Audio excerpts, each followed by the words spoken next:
پێیوتم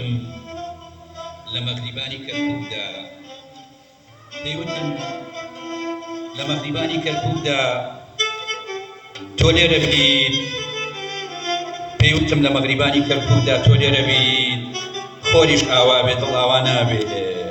پێیوتم لە مەغریبانی کەرکووکدا تۆ لێرە بیت، خۆریش ئاوا بێت دڵ ئاوا نابێت.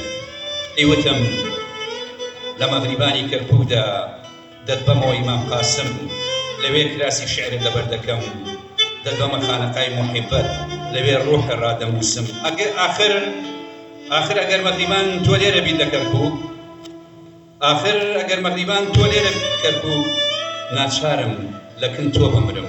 پێیوتم لە شەوانی کەرکووکدا تەنیاترین کەسم، ئەو پێیوتم لە شەوانی کەرکووکدا تەنیاترین کەس منم. گەر بڕوا ناکەی بڕۆ بچۆ قەڵای سەفەرەکانم بڕوخێنە. ئاخرم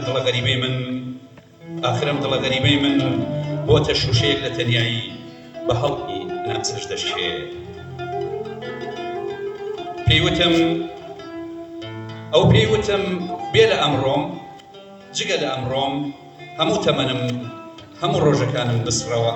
من بە تەنێ ئەمڕۆم لێت دەوێ، هەتا لە لات بم حەیاتم. ئەو وای پێوتم.